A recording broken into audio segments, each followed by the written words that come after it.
Ciao tutti et bienvenue sur Cuisine en Folie. Aujourd'hui, une pâte à pizza maison, fine et croustillante comme je les aime. Je vous embarque en Italie.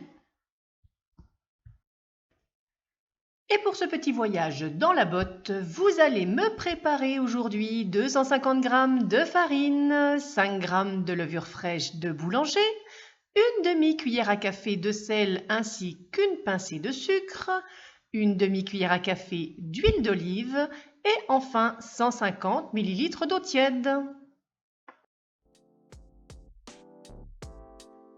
Allez, vous avez l'habitude maintenant, on dilue la levure dans l'eau tiède et on remue jusqu'à ce que tout soit bien mélangé.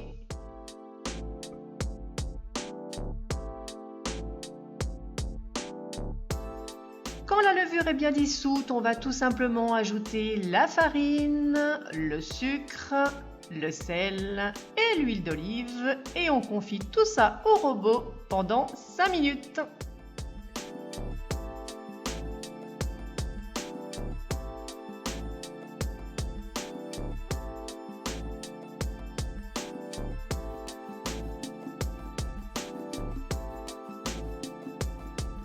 À ce stade, vous avez une jolie pâte, pas collante, bien ronde, bien formée. On va tout simplement la récupérer et aller la travailler sur le plan de travail pour en faire une jolie boule.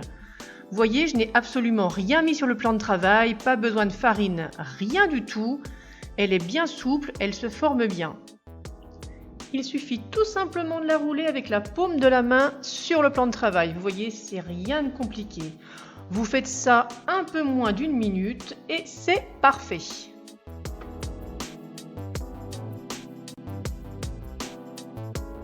Ensuite, vous récupérez votre pâte, vous en faites une jolie boule. On va venir la déposer dans la cuve. Alors vous mettez généreusement de la farine dessous, de la farine dessus. Vous allez couvrir d'un film alimentaire et on l'oublie pendant 1 heure. Et moi, pendant ce temps-là, je retourne sur ma chaise longue. Et bien voilà mes petits loups, notre heure est passée. Comme vous voyez, la pâte a super bien poussé. On va la récupérer. Alors, n'hésitez pas à mettre plus de farine que je n'en ai mis. Ça évitera au film alimentaire de coller à la pâte. Ça sera plus simple.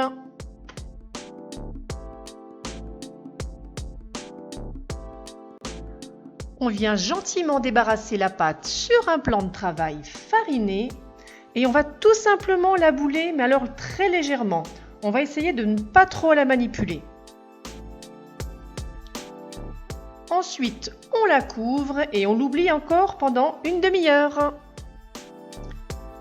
Voilà la dernière étape de notre pizza. Je suis super contente du résultat. La pâte est bien souple, elle est prête à être travaillée. Alors on va commencer par l'étaler.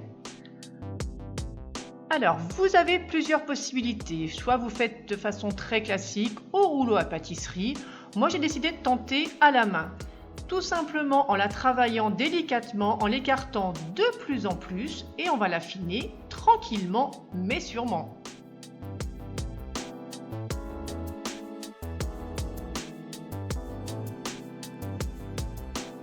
Personnellement, je fais cuire mes pizzas sur ce genre de plaque. Elles sont perforées, je trouve que ça répartit bien la chaleur. Allez, c'est parti. On met la pâte sur la plaque. On va ensuite la garnir légèrement d'un coulis de tomates maison naturellement. Tant qu'à faire, c'est la saison, alors autant se faire plaisir. J'ai ensuite réparti de la mozzarella, un petit peu, beaucoup, c'est vous qui voyez. Question de choix, question de goût. Ensuite, vous garnissez votre pizza selon vos goûts ou selon le contenu de votre réfrigérateur. Pour nous ce soir, ce sera donc du jambon ainsi que des champignons frais que j'ai tout simplement fait revenir à la poêle. Je préfère parce que je trouve qu'ils ne rejettent plus d'eau ensuite à la cuisson au four. Quand la pizza est garnie, vous l'enfournez 10 minutes à 200 degrés.